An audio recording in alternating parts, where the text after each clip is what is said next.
Hello mask fans, how are y'all doing today? Darren here again with another mask video. I'm in the wrong collection room. I'm actually in my wife's Briar horse room. She has an amazing collection of Briar, and some of the Briars she has are these Halloween horses. Alright, back in my mask room. Let's do a video on uncatalogued mask. I touched on this last week with this guy from 1989, which we think is a Spencer's Rubies produced mask. But there's other Distortions masks that I have that have not appeared in catalogs before, and those are really hard to find. So I was really excited when I saw this guy come up on eBay last week. I have no idea what it is.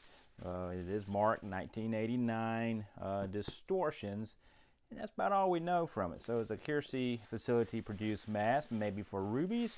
But Rubies masks from Distortions tend to have a Rubies stamp with the Rubies catalog number. And you can find a catalog pictures of those typically. But sometimes some things kind of creep out and we don't know anything about it.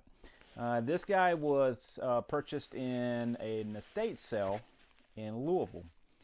And when I contacted the seller, he said that it was the estate sale on River Road. I used to live in Prospect, Kentucky, which is one of the subdivisions of Louisville. So River Road I could take from downtown Louisville in about a 10-mile ride down River Road to dump you out in Prospect. So this came from a very prominent area in Louisville, so I was kind of like, oh, I know where this is from.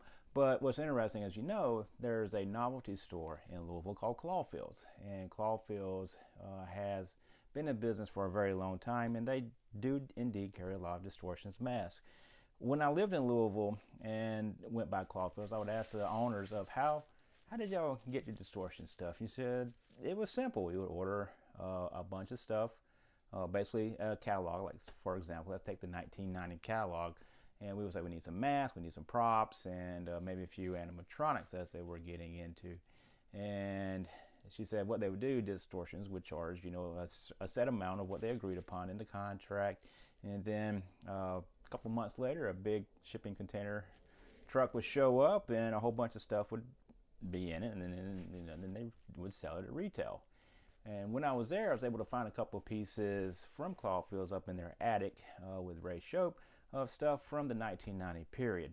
So I've reached out to Marsha and Adam and Janine at Distortions and Ed to see if they can shedding light on this guy. But it is a fantastic sculpt. It's probably from the Shadow series, if I had to guess anything. The eyes are sculpted as cut out eyes, missing these eyes, and has a great tongue. So I would say it's a Shadow or Dark Moon series mask that just for some reason just didn't get cataloged and produced. There's a couple other examples of these out there. I think my friend Dirk has a great copy of a gray mask, about the same shape, size, same hair, but it's a gray mask. I'll put a picture of it with green eyes, kind of like the gray that's used on the Experiment right there. Mask.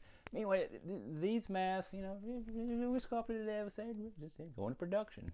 Didn't feel like it would sell very well. But I don't know. I think this guy would have been a great mask for a haunted house to have in the 80s and 90s. If not anything, you could throw it on a dummy and put them in a corner and have them as a prop in the house. But this is a really great mask. This guy's in really great shape too. So when it showed up on eBay the other week, I said, I don't have that. So, yoink, take it. All right, so that's that guy. Other examples of some Distortions masks that have not been cataloged, or at least I can't find any catalogs examples of it. We have from Lee's book is in there, which is Bernie. This was Ed's take on a Freddy Krueger that did not go into production. I don't even think Morris carried this one, and it's not even stamped Distortions anywhere on it. But yeah, we do know it's a Distortions mask. Bernie is his name. Just never went into mass production. But there's another example of a uncatalogued mask that is out there from Distortions. And some other independent work that Ed did. This is a 1979 mask, Ranger Bear, from Distortions. This one is stamped on the inside. Distortions Unlimited, 1979. So this is a very old mask.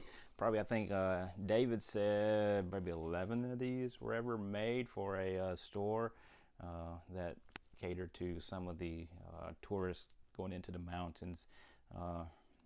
So Smokey Bear, this one's just Ranger Bear.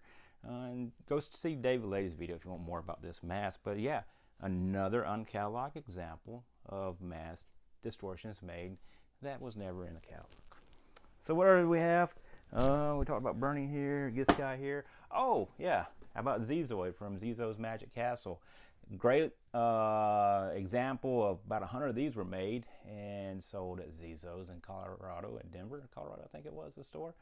Hard to find that mask, but miraculously, since they went into collectors, a lot of collectors have found this. And there's probably about maybe 5 or 10 copies of this somewhere in that neighborhood, I would say, that we know about.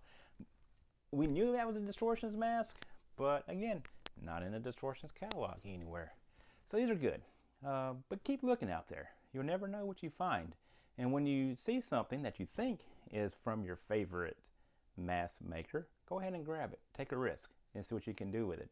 You'll be surprised what you can find out about it. Because over 26 counting years of collecting Distortions masks, never saw this one. So still to this day, I'm still surprised.